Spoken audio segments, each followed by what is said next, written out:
जय हिंद, जय भारत साथियों। मैं बास भारतीय सभी देशवासियों को धन्यवाद कहना चाहता हूं कि सभी अपने कर्तव्य को पूरी तरह निभाते हुए लॉकडाउन का पालन कर रहे हैं, इस लड़ाई में अपना पूरा योगदान दे रहे हैं। इसके लिए हमारे देश के माननीय प्रधानमंत्री जी द्वारा भी सभी देशवासियों को धन्यवाद कहा गया कि सभी देशवासियों द्वारा अपना पूरा कर्तव्य निभाया जा रहा है, उस लड़ाई में पूरा योगदान दिया जा रहा है। लेकिन ये नहीं बताया गया है कि उन्हीं देशवासियों के लिए उनको कम से कम समस्याओं का सामना करना पड़े, उसके लिए सरकार के द्वारा क्या क्या किया जा रहा है।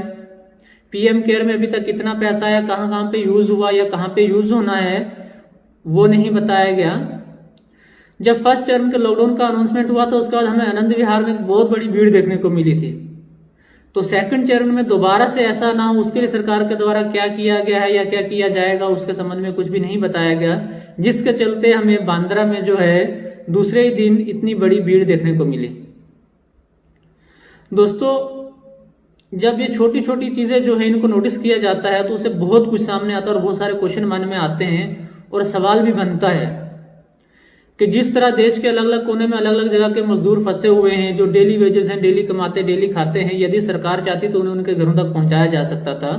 जिस तरह सरकार के द्वारा हरिद्वार में बसें प्रोवाइड करवा के वहां से अहमदाबाद के लिए बसें दी गई, उसके बाद अभी काशी में जो है 1000 से ज्यादा जो श्रद्धालु फंसे थे उन्हें सरकार के द्वारा 14 डेढ़ को 25 बसें प्रोवाइड करवाई गई, जो राज्य सरकार और केंद्र सरकार के निर्देश अनुसार हुआ, और उससे उन लोगों को उनके घरों तक जो है महफूज तरीके से, सुरक्षित तरीके से पहुंचाया गया। उसके लिए हम सरकार को धन्यवाद कहते हैं और हम उम्मीद करते हैं और सरकार से निवेदन करते हैं कि सेम इसी तरह से सरकार उन गरीबों का भी सोचे जो देश के अलग अलग कोने में फंसे हुए हैं, जिन्हें खाने के लिए कुछ नहीं है।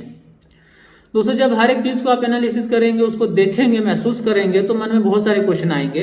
अभी पूरे देश में जो है सभी देशवासी लॉकडाउन का पालन कर रहे हैं और वो इस चीज को समझ रहे हैं कि लॉकडाउन में किन किन समस्याओं का सामना करना पड़ता है और किस तरह से टाइम निकलता है। अभी हमारे जो है यहाँ पे लॉकडाउन के 23 दिन हुए हैं, तो इसी में वो इस चीज को, इस दर्द को फील कर सकते हैं। और मैं उम्मीद करता हूँ कि इसके चलते वो हमारे देश का जो एक बहुत अहम हिस्सा है जम्मू कश्मीर, वहां के नौजवानों के भी दर्द को समझेंगे, क्योंकि इस टाइम देश में, पूरी दुनिया में एक विश्व से सबसे बड़ा लॉकडाउन चल रहा है, जो पिछले 9-10 महीने से चल रहा है, वो है डिजिटल लॉकडाउन, जो जम्मू कश्मीर में चल रहा है।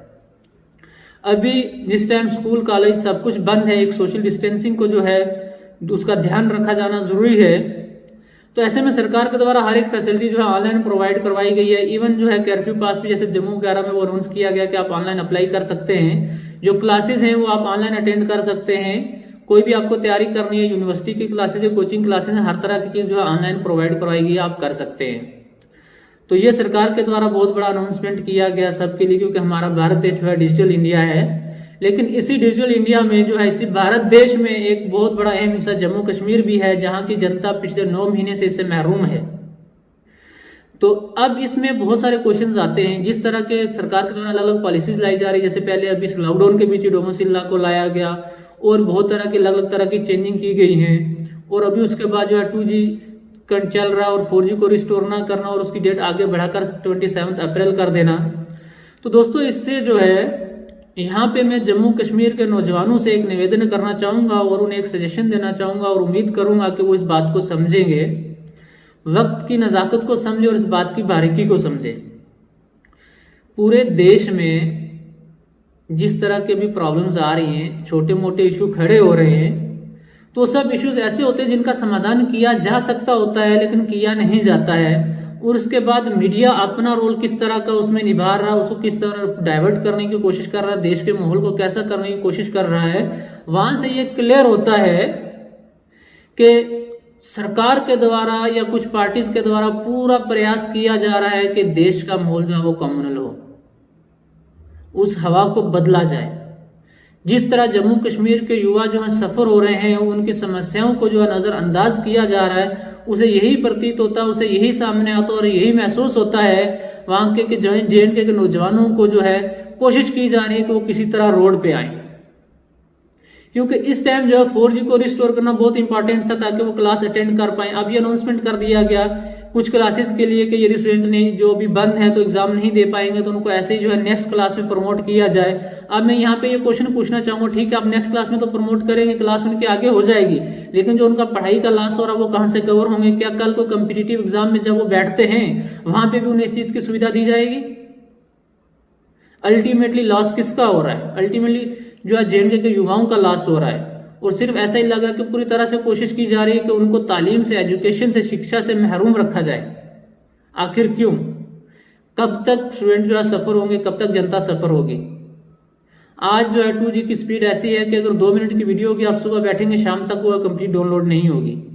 और सरकार भी जानती है अभी स्टूडेंट के पास जो है यार बाकी जो भी जितने भी कार्य घर से बैठ के ऑनलाइन काम करने वाले हैं उनके पास जो है इंटरनेट के अलावा और कोई रास्ता नहीं है, ऑनलाइन के अलावा और कोई रास्ता नहीं है। तो ऐसे में बिना निवेदन किए, बिना डिमांड किए ही सरकार को 4G जो है खुद ही रिस्टोर कर देना चाहिए। लेकिन उसमें बार बार जो अलग अलग तरह के बहानेबाजी की जाती है। अभी उसमें जो है सुरक्षा का जो मुद्दा रखा गया है कि सुरक्षा के कारणों से जो है उसको रिस्टोर नहीं किया जा सकता है। आज जे के जो 30 साल से जो है आतंकवाद से जूझ रहा, जब आतंकवाद चरम पे था तब जो है इंटरनेट की वजह से जो है उसमें कोई डिस्टर्बेंस या कोई इंटरफेरेंस क्रिएट नहीं हुआ, तब ये समस्या नहीं थी। सिर्फ अभी ये समस्या क्यों है दोस्तों? इसमें कोई और रीजन नहीं है, सिर्फ मुझे जहां तक समझ में आ रहा एक ही रीजन है, वो है जम्मू कश्मीर के आगामी चुनाव। क्योंकि सरकार को पता है काम के द्वारा जो अभी जो जे है तो वो केंद्र शासित है, पूरी तरह जो है सेंट्रल गवर्नमेंट की रूलिंग है वहां पे। तो सरकार चाहे जो सुविधा चाहे वहां पे उनको प्रोवाइड करवा सकती है, उसमें किसी भी की भी और की कोई किसी तरह का कोई इंटरफेयर करेगा पॉसिबल नहीं है, या कहीं पे कोई रुकावट आएगी नहीं है। तो यहां से मन में हमें एक ही चीज प्रतीत होती है, जो ये सब हो रहा है उसके पीछे की एक ही राजनीति हो सकती है। जम्मू कश्मीर के आने वाले चुनाव जो नेक्स्ट ईयर में हो सकते हैं, उसके लिए अभी तक जो है रूलिंग पार्टी के जो केंद्र में रूलिंग पार्टी है उनके पास जे में कोई ग्राउंड नहीं है जिसपे वहां से वोट मांगा जा सके। तो इसके लिए कि बहुत बड़ा प्रयास किया जा रहा है कि वहां के नौजवानों को इतना परेशान किया जाए कि वो रोड पे उतरे, वो अपनी डिमांड्स को लेकर रोड पे आए। इसलिए ऐसे टाइम में डोमिसाइल लॉ लाया गया लॉकडाउन के टाइम। तो उस टाइम यदि कोई रोड पे उतरते तो उन पर डायरेक्ट NSA लग जाता। उसके बाद से जो है 4G को रिस्टोर ना करना, जे बैंक की जो रिक्रूटमेंट हुई उसे कैंसिल कर देना और बहुत सारे रिक्रूटमेंट को लटका के रखना, इन सब से एक ही बात सामने आती है कि पूरी तरह कोशिश की जा रही है कि कैसे भी करके एक बार नौजवान जो है वो सड़क रोड पे आ जाए, स्ट्राइक पे उतारू हो जाए, प्रोटेस्ट पे उतारू हो जाए। और उसके लिए जो है दोस्तों जो अभी हो रहा है ये वक्त के साथ नहीं हो रहा है, इसमें ऐसा प्रतीत हो रहा है कि बहुत कुछ इसमें प्री प्लान है ताकि नेक्स्ट इलेक्शन के लिए जो है ग्राउंड तैयार किया जा सके। तो जैसे ही जम्मू कश्मीर के नौजवान रोड पे उतरेंगे तो उस टाइम का बेनिफिट उठाते हुए कुछ ना कुछ इस तरह की एक्टिविटी की जाएगी कि एकदम से उसे जो है धार्मिक रंग दे दिया जाए, कुछ ना कुछ इस तरह का करके जो है जात के नाम पे डिवाइड कर दिया जाए। अभी हाल में आप देखेंगे जे में जो जम्मू कश्मीर में हमारी गुजर कम्युनिटी है, तो हमारे रूलिंग पार्टी के कुछ नेताओं ने तो उनका गुजरात तक का संबंध ढूंढ डाला, वहां तक की रिश्तेदारी ढूंढ डाली है कि मोदी जी को जो है बहुत ही ज्यादा लगाव है क्योंकि शायद गुज्जर और गुजरात से कुछ संबंध है। तो उन्हीं नेताओं से मैं ये पूछना चाहता हूं कि ये संबंध है या नहीं है, इसका तो कोई कंफर्मेशन या कुछ नहीं है, लेकिन आपका संबंध सेंटर से जरूर है, जो हमें जे की जनता ने आपको वोट देके चुन के आपका वो रिलेशन जोड़ा है।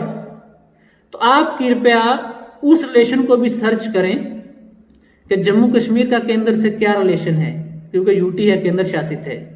तो क्या आप उस रिश्तेदारी को निभा रहे हैं, क्या उस रिलेशन को निभा रहे हैं, उस पर भी आप जरूर गौर करें।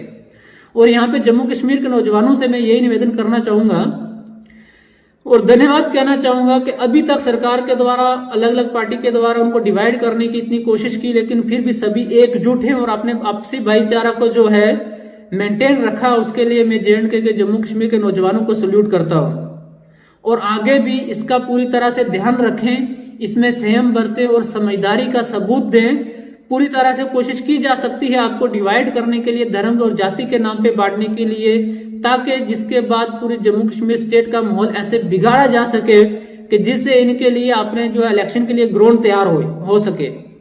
तो हमें इस चीज से बच के रहना है। हमें अपनी प्रोटेस्ट में कोई भी इस तरह की इलीगल एक्टिविटी नहीं करनी है जो हमारी पूरी डिमांड को लेकर डूबे। अभी जो स्टेटहुड की भी डिमांड जो रखी जा रही है, अलग अलग तरह के ग्रुप्स व्हाट्सएप पे भी हैं, फेसबुक पे हैं, अलग अलग सोशल मीडिया पे बनाए गए हैं, उसमें भी जितने एडमिन हैं उनसे मैं दरखास्त करना चाहूंगा उसको पूरी तरह से मॉनिटर करें, देखें कि उसमें कोई भी इस तरह का जो है व्यक्ति ना आए कि जो इस तरह के कमेंट करे जो सबके मोमेंट को लेकर डूबे।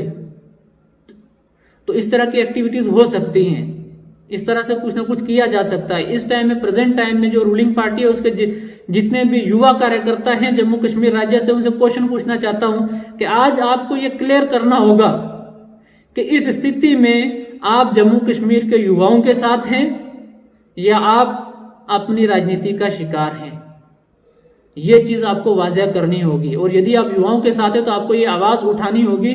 इस टाइम जो जरूरत है 4G सर्विस की, उसे जल्द से जल्द रिस्टोर किया जाए। जो 27 अप्रैल की डेट आगे बढ़ाई गई है उसे पहले इसे जितना जल्दी हो सके रिस्टोर किया जाए।